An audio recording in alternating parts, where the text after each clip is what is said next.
And I think you got one. You have a fan? I have a fan. Okay. My fan. Okay. So it's the actors that you're hiring that really bring it home. Well, no, the writing. The writing is what does it. And then the actors who bring that writing to life. True. Yeah, That's but so true. it was so well written, any actor could do it. And you're soaking wet and you're sweating and you're covered in mud and mosquitoes and you're going to the bathroom where you stand. It's like, it's... And the other actors were coming up to him going, why is he saying his name out loud? And instead of explaining it, he was like, don't know, he's just, I don't know, he's got a bit of an ego. 반갑습니다. 이승국입니다. 영화 쥐라기 월드 새로운 시작의 개봉을 기념하여 감사하게도 작품의 연출을 맡은 가렛 에드워즈 감독님과 마틴 역할을 맡은 배우 루퍼트 프렌드를 만날 수 있는 기회가 있었습니다. 그날 나눴던 대화 바로 시작합니다. Hi, I'm Seunguk Lee from Korea, obviously. Gareth, Rupert, it's great to see you. Good to see you Thank too. you. Thank you. Today is the day Jurassic World Rebirth is released on US, UK, in Korea. So, on these releasing dates, how do you feel normally? It has never really impacted me in this way before, when it's the entire world on the same day. Normally it's kind of staggered. So I don't know that I really think about it too much. I think it probably affects you more, doesn't it? Yeah, because you're going to just get another job no matter what. I've already got one. You've already. Yeah, I've already got another job. Whereas Gareth... He worked so much for this one. So Yeah. how do you feel on those releasing dates? It's nerve-wracking. It's like childbirth or something. How would you know? You told me about it. Yeah, I just watched. Rupert's Actually, the I didn't. dad. He basically, he got a phone call. We can't say what was happening at the time, but there was the most memorable moment in the entire film with Rupert, and he's hanging on a wire, on a cable, because it was stunt work. Yeah. And you got a phone call, and they said, What do "Oh, you- all right, I'll tell you." And they said, your wife's gone into labour and about to give birth. So we stopped doing what we were doing, and I flew back to New York, which I'd only just arrived from. And Well, you finished the shot, though, right? you weren't there, so I don't know why you care. Second unit. So we replaced Rupert for the rest of the movie And it was with better. with a mannequin, and the performance just went through the roof. I think then the part I liked about it is the mannequin scene. Yeah. Yeah. None of the actors realised for a month that it was just a stuffed version of Rupert. Now that cannot be true because no one knew. he was phenomenal in the movie. And talking to you guys, I can see you're like wearing a Korean badge Yes, on your head. very proudly. Where is it from? This a fan gave this to me at the premiere last night, and I think you got one. You have a fan? I have a fan. Okay. My fan, Okay. who's been following me all the way. No, a very lovely, very excited Korean fan gave me a little beautiful present, and it had in it, among other things, this name badge that she made, which you know what it says and you know what it says, but I had to learn the first part is Rupert and the next part is friend, and it's not upside down. True, exactly. You wear it perfectly. And Yeah. the whole reason you came to Korea and do the promotion and do the whole red carpet thing is for this movie, Jurassic World Rebirth, which is a huge franchise over 3 decades. Yeah. So let's talk about the movie. The script was written by David Koepp, who wrote the first 2 movies in this franchise. So him returning to the franchise was a huge news. So when you read the script for the first time, which elements of the whole story gave you the most excitement or challenge? Well, I'll answer that because you never read the script. He just goes straight. He goes straight to his character names. Tries to see how big the part is. That's. Just count the Because words. he's a star, so yeah, he's too busy. I know exactly. To read the other bits. And so no, basically it was like they sent the script over a weekend, and the first name you see is David Koepp's name, who wrote the original Jurassic Park. On my script, the first time I saw was Rupert Friend. Oh yeah, because his is watermarked because they don't trust him. Yeah. And then after that, everyone else. Mine Your wasn't. name wasn't. Mine on it. wasn't watermarked. Oh, okay. Mine said Gareth Edwards on it actually, Ah. in grey, like faintly over all of Really? it, in a big font. How did that make you feel? I thought that special. was. I thought it was like because the movie posters were going to be like that, Right. With your name. and then I diagonally realised it was a across them. security issue because they thought I might put it online. But yeah, basically, I mean, making a movie like this, the hardest thing for a filmmaker is you can do all the spectacle, all the cool dinosaurs that you like, and if people don't care about the characters and the story, like it's all for nothing. So it's the actors that you're hiring that really bring it home. Well, no, the writing. The writing is what does it. And then the actors who bring that writing to life. Yeah, but it was so well written, any actor could do it, and it would be good. But the ones that did it were the ones that did it, and they did it probably the best that could be done. Otherwise, someone else would have done it. I We'll think never know, though, will depends we? on the role. There was Yeah. definitely true of like Scarlett and Jonathan and Mahershala, and then there was some of the roles anyone could have done it really because it was just so well written. Yeah. It plays itself. Yeah, you don't really have to do it. You Okay. just stand there. You could be a mannequin. You could be be off. stuffed You could be thing. off giving birth Yeah, to your we new proved kid, it. You could have and a not stuffed even mannequin, there, a scarecrow and it would still could stand work. there. Yeah, well, And the film would work. That's a director's point of view. But as a person who watched it, like I said, I love your performance. Like, I'm not giving away too much, but your character Martin really helped me invest emotionally to the movie because there's things he does in the movie. He's been told to say that. He's got the like universal of written No, comments. Did you on know it. that? Like, I have a handwritten praise in my hand. So- You wrote that. Did he say it correctly? Yeah, we met before that. So like, you have to say this. Thank you for all the hints. So let's talk about a little bit about Martin. You read the script. You have to understand who this guy is. When you actually go into this movie, when the main plot begins, your character Martin is the first one we see on the screen, and he actually set the groundwork for the main story. Yeah. And what's interesting about Martin is that, unlike other corporate characters in the franchise, he doesn't speak out the terms like assets or control to the other characters. So how did you interpret this character, and how do you distinguish him from other corporate characters in the franchise? Well, yeah, it's a really good observation. I think that is David Koepp's credit, to be honest, is that we didn't want, none of us wanted a kind of arch villain, kind of simple baddie wanting to rule the world or something. This was supposed to be a film that was rooted in something more humanistic. That the mission, yes, it's about money, but it also is going to do something amazing for the human race, which is inherently, I think, just more relatable than, I don't know, control the world or kill everyone or whatever the other baddies in all of time have done. So yeah, I think it's a nice grey area to explore. Does it dilute the good that you do when you try and produce a drug that will save lives if it will also make you a trillionaire? Are the two things mutually exclusive? Sure. I don't know, but that's one of the things we were interested in. And like you said, there are things that really make us get relatable with this character. But at the same time, there's a really single important decision he makes throughout the movie. It happens in a split second, but that decision really makes us see what kind of person he really is at important moments. Yeah. And that kind of gave the audience the frame to watch through every time we see Martin after that. So talking about that brief seconds he makes an important decision, what kind of decision discussion did you have about this character or how to present him on the scene? I think I know the moment you're talking about. Yeah.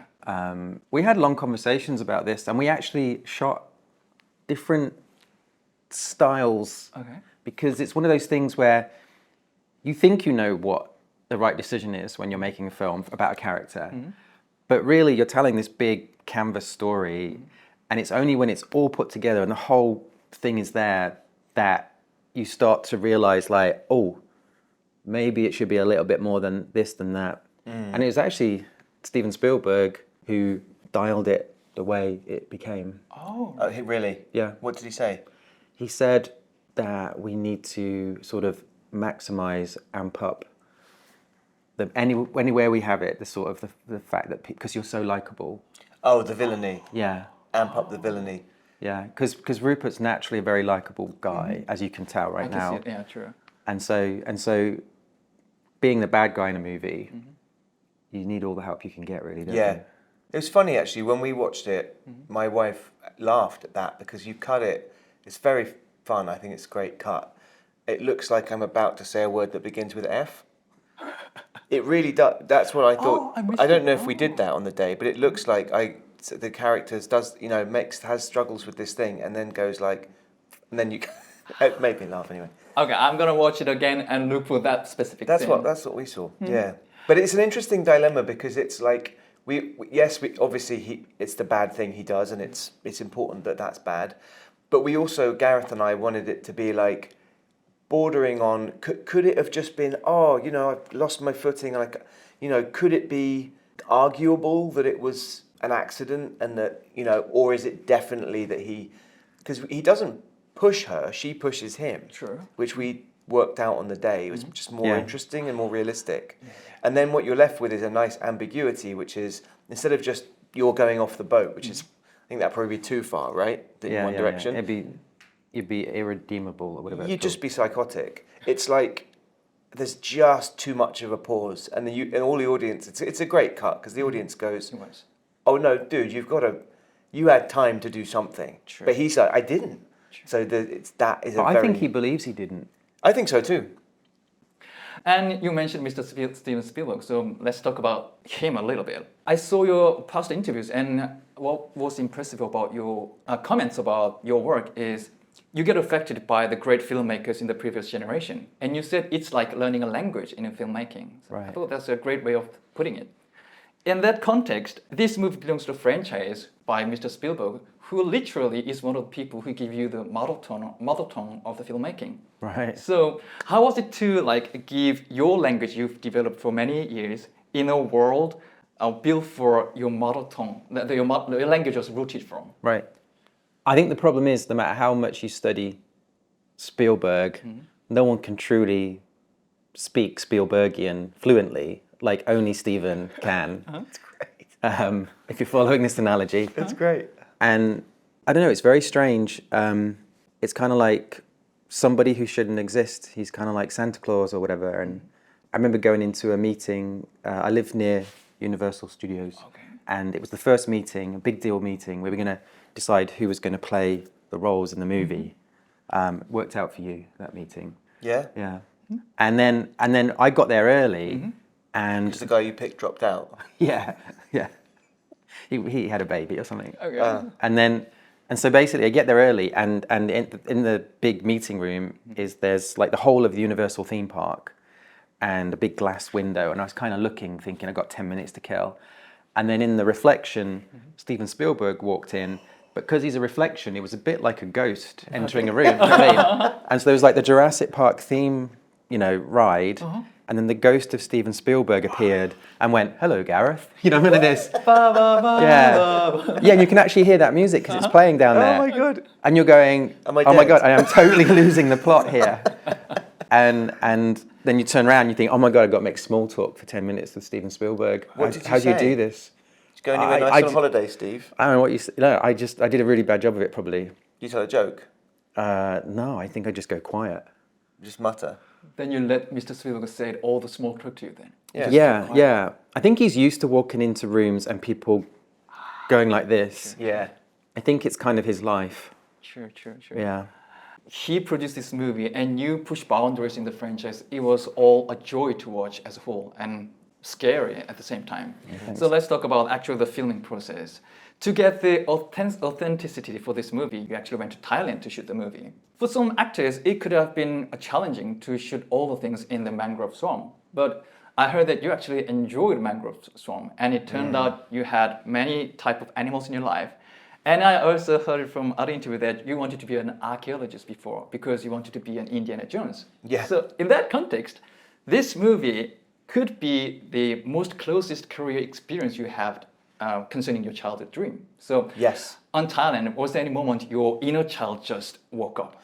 Yeah, I mean, I was so grateful that Gareth and his team wanted to do it on location because, it would have been an amazing experience to be in a Jurassic film in a soundstage, I guess. I don't know, I've never done it. But I fell in love with the adventure, of when Spielberg does adventure, talking about Steven, and Indiana Jones and Jurassic both have this idea if we're going to a faraway exotic place, we don't know what's going to happen, it's going to be grueling, the conditions are going to be difficult, but good will prevail. If you wanted to sort of summarize maybe some of those films in that way. And so, yeah, when you're standing up to your neck in a swamp, and God knows what is swimming through your legs, and you've got Scarlett Johansson in front of you and Jonathan Bailey behind you and Mahershala Ali next to you, that is just like, I can't believe we're actually doing this. And you're soaking wet and you're sweating and you're covered in mud and mosquitoes and you're going to the bathroom where you stand. It's like, I don't know, all of those things. Some people are like, oh God, I wouldn't like that. I loved it, and I wouldn't change any of it, not for the world. It was very strange because if you had to give direction, when I'd go up to give direction to Rupert, the water would get suddenly warmer around him. And I'd get a faraway look. Why? And I couldn't figure it out. And he was one of the few actors that never needed to go to the restroom. He's really professional. The whole Never day. left the set. What a No. professional. Yeah. Because he's just in character the whole time, method. That's great. keeping the fluid intake up, making sure that you're flushing is important when you're in the But jungle. it was only when I came up and gave you direction. Yeah, I'd save it, and then it'd be like, oh, Gareth, that's a great bit of direction. I get it now. I understand the scene. Talking about direction, I have to ask you about the technical things. The film crew, including actors, praise you for having everything in your head and actually bring it to the screen. But once you're in Thailand, there's no dinosaur to look at. So it's you having all the blueprints in your head. So how do you give directions to the actors? Because they have to do the performance that would match something only happening in your head. So how do you do that? I think the honest truth is, as much as I'd like to take credit for all of this stuff, I think the honest truth is that all the actors didn't need any direction about how to react to the dinosaurs. The main thing they wanted to know was, where am I looking? Like, how tall is it and what is it doing? How fast is it moving? Yeah. And then they would make me do a performance of the creature. Yeah, and the noise as well. And then I would do it, and they'd go, do it again, hang on, that really is helpful. And I realised they just enjoyed mocking me, pretending to be a dinosaur. I actually thought it was helpful to them to start with, and then I realised they're getting a kick out of me running around with little mini arms. But I still don't get it, Gareth. Can you you do it once more? So you were giving directions to him then? Well, just requesting more. I want more of this. And the thing is with him, right, you go, so what happens is you have to cue them, because at some point the dinosaur does this and then it does that, you know. And so I'd have to give cues. And so you say to the actor, because you're being polite, you say, what do you want me to say? You know, what's the cue? And he would just make up random words, right, that would make me seem really like a bad person in front of the whole crew. And at one point he made me say, do you remember, Gareth? So one cue was Gareth, my own name, and Edwards, my own name. So I had to shout, Gareth! And then Edwards was like the second cue. And the other actors were coming up to him going, why is he saying his name out loud?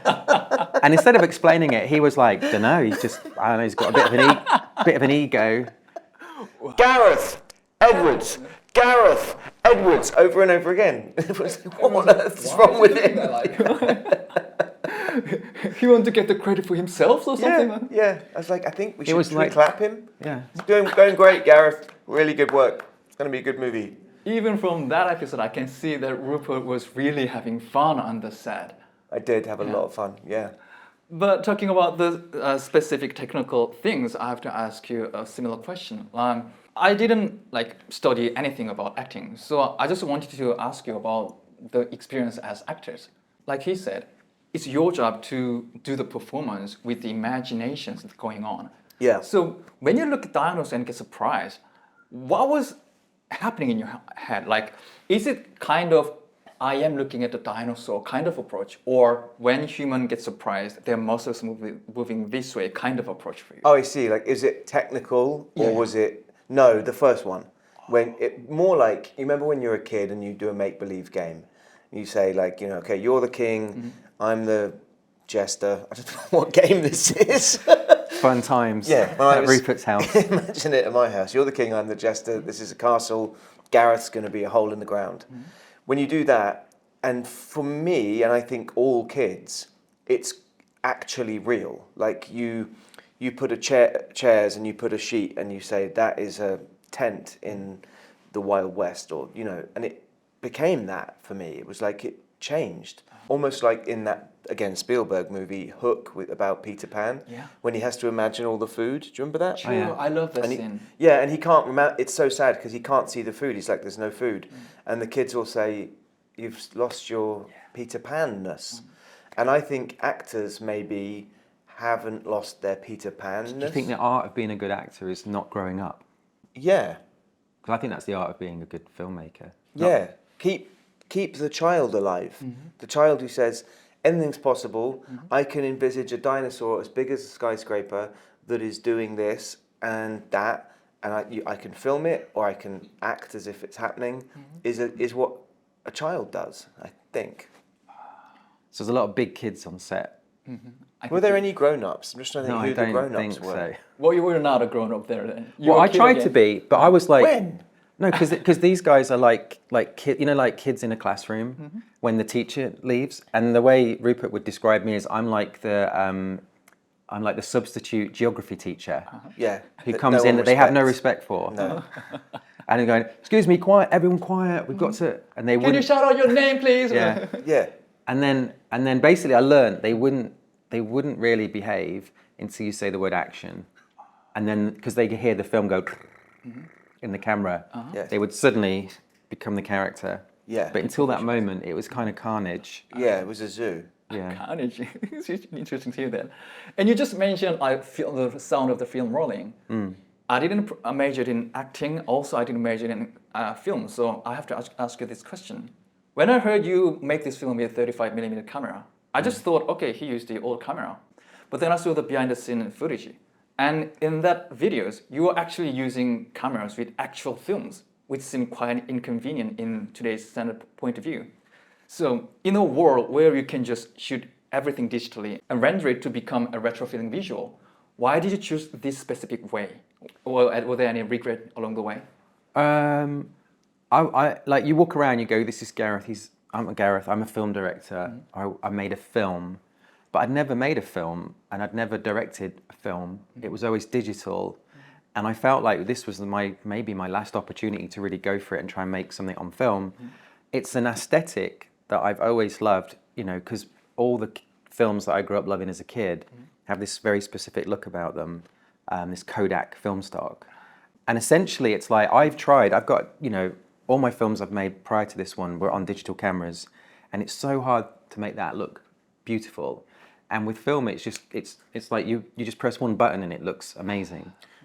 Did you ever side by side a frame of 35 and a frame of digital that you'd treated to look like 35? We've done that in the past, yeah. I'd be interested. What it is though, you can make digital look like mediocre 35mm film. Oh. But when you have something that looks absolutely beautiful in 35mm film, digital Doesn't touch it. you have to grade every shot individually. So it takes a long time. You have to take each shot and you have to play with it all itself. Whereas on film, we literally would press a button and the whole movie's like nearly One grade there. on the whole thing. Yeah, and then Wow. you just go and watch, and anytime something pops, you say something, and so it's a lot Wow. faster. Wow. And also there was a lot of things that were advantageous about it. Like we didn't really have monitors where everyone could see what was happening. They kind of had to have faith in the camera crew, and so it created less like conversations and intrusion in a way. It was a little bit like a leap of faith that it was all working out, and so we actually got through our day quicker, I think, and there was a lot of upside. You think it's going to be this negative on the film. You shoot less, so it's easier to edit. Yeah. There's loads and loads of advantages, and if I ever did a big movie again, I would definitely shoot it on film. Yeah, and it's amazing images of talking about the mangrove swamp, seeing, you know, when you finish a mag of film, the guys have to take it out, clean the gate and put another one in. But they'd be taking it, you know, through a swamp, like Apocalypse Now, and then onto a raft, and then up off the raft, and then I didn't see it again, but probably then a car, and then a plane, and a thing to the lab to develop it, and check that it worked, so that we knew that the day wasn't ruined, because if Yeah. it got any light in it, or whatever the thing would be, It would be like 4 days before we knew that it was okay when we were in Thailand, because it was having to go back to the UK and be developed. And So they might say, 4 days later, they might go, everything you did 4 days ago, you have to redo. They never did, right? no, they didn't. Like that's the other thing is on other films where it's been digital, I've had to redo stuff Oh, really? because of technical issues, and it didn't happen on this one. Like it was film. It's like it's been around for 100 years for a reason. True. It's pretty. So it was great. Like it seems like a great experience, even for you to like do the method in the old ways. I'm sure it like captured the authenticity on the scene and also the fear we have to fear from the movie. Like talking about the fear, back in 1993 when Jurassic Park, the first movie came out, that was a movie that introduced CGI dinosaur to the world audience. That alone was enough to bring novelty and fear to the audience back then. But 2025, just like in the movie, we got familiar to watch dinosaurs on the screen. So we don't get scared that much just watching it. And your job is to make us scared watching that. So what was your take on that? My bad joke is that Jurassic Park is really a horror film on the witness protection program, pretending it's a family adventure. But as a kid, you can't watch that T-Rex attack the Jeep and not be scared. It's like one of the best, scariest moments in cinema, full stop. And so you're competing with that. And then we've all now grown up. All those kids that saw that movie have grown up and become filmmakers and things. And so it's even harder to scare you as an adult.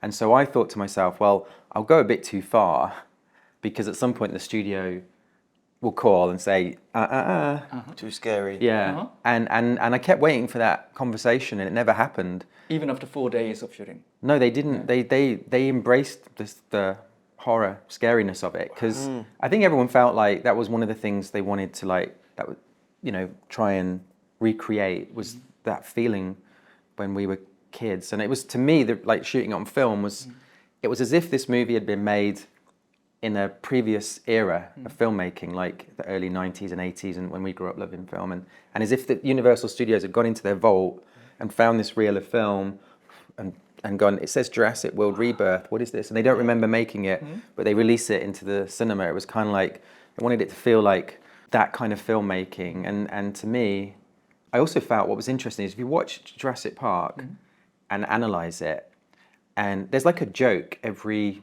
2 minutes. Really? There's lots and lots of humor in Jurassic Park, but you don't think of it as, you'd never describe it as a comedy. True. And you probably never describe it as a horror, but the two are working hand in hand. And every time there's a laugh, you get to do something scary, and then you get to have a laugh. And I felt that David Koepp on this one was playing the same game. And so I wanted as much horror as I could. So it's like every time you do a joke, you get a horror token. And you can, so I was basically like, we were trying to put as much, fun humor bits into the film as possible. So I could spend all these horror tokens, and do something like, which would scare me as an And audience. personally, I love how you use the horror tokens because as an audience, I loved how you indirectly scared us. Like, you're like magicians, you like make us focus on something, and something that's out of focus make us scared. And I just want you guys to experience how he does that. You have to experience it. And my last question to wrap things up. The Jurassic franchise make us scared and make us entertaining, make us experience, but at the same time, it raises questions. Throughout the franchise, it raises questions like, just because we can, should you do something? Do you have control over nature? And Jurassic World trilogy also adds more questions. Can we get a genuine relationship with something we artificially created? So if there's another issue or question this movie raises for the franchise, what would that be, in your opinions? More than those things. I think these movies have always had this sort of man versus nature theme inside them. I mean, your characters probably the whole embedded this dilemma. Yeah, I guess it's like, is it? I mean, it's tricky because it's so clever because they don't go and kill dinosaurs to collect these samples. The dinosaurs probably don't even feel it. It's like a mosquito bite. This needle thing. It's not. So there's an argument of saying like, who's being hurt here? It's not breeding animals to be killed to save the lives of humans, which has a very ethically dubious premise. It's saying we're going to take a tiny sample and save all these lives. Is that ethical or not? There's a. Do you remember my favorite line in the film? I think, or like in terms of this stuff, is you're talking to Jonathan Bailey's character in the swamps, and he basically says that 99.9% of all species that have ever existed on Earth are extinct. Like the vast majority of everything ever has died out, and there's this idea that like we're next. Do you know what I mean? If we're not careful, like we think we're immune to this stuff. True. And I kind of like, and I think a film, if you sit and make a movie and go, oh, I want this film to have this moral message or theme, you're going to make a terrible film. Yeah. What happens is you gravitate to a story or a situation that you're interested in and excited about. And then just like raising a child, as you develop that story, the child tells you what it wants to be. And then suddenly that what the secret, underlying idea is comes to the surface, and then you just help it a little bit. And I think there's a long tradition in Jurassic films of a few different things, but I also really like the fact that, like, as humans, we've got these instincts that are hardwired into our genetics, and like sleeping, eating, reproducing, and one of them is at any minute, around any corner, an animal is going to come and eat us. Right? Just be careful when you go out. And in a modern society, we've pushed nature away and we've built buildings and cities, and that's disappeared. But it's still right in here. And so the second you watch a movie like Jurassic, it comes straight back. And like as crazy as it is that there's dinosaurs and genetically, you know, engineered creatures, it feels totally correct. Like you go, I knew this was coming. I knew we had it too good for too long. Like I think it's just inbuilt. And talking about like not growing up, kids have it. And I think that's why they love dinosaurs so much. A kid will think there's a monster under its bed or in the cupboard because it's in their DNA to be expecting this. And I think a movie like this is like a fun, safe, scary way to being on a roller coaster. It's like a way to kind of experience that's always missing from our lives in like a modern world, you know. Can't wait to see this movie woke up the DNAs in every audience all around the world. It was a good 30 minutes talking to you, and I hope a great day in Korea, and I hope you finish the all world tour in a great manner. So thank you for all the answers. Thank you for your time. Thank you very much.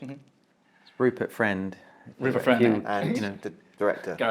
네, 그렇게 두 분과의 대화가 마무리되었습니다. 주라기 월드 새로운 시작은 지금 바로 극장에서 만나보실 수 있으니까요. 궁금하신 분들은 직접 확인해 보시고요. 영상 재밌게 보셨다면 댓글 달아주시고 좋아요 눌러주시고 구독하고 알림 설정해 주시는 거 잊지 말아주시기 바라며 저는 다음번 다른 영상으로 돌아오도록 하겠습니다. 지금까지 전 천재이승국의 이승국이었습니다. 감사합니다. 바이바이.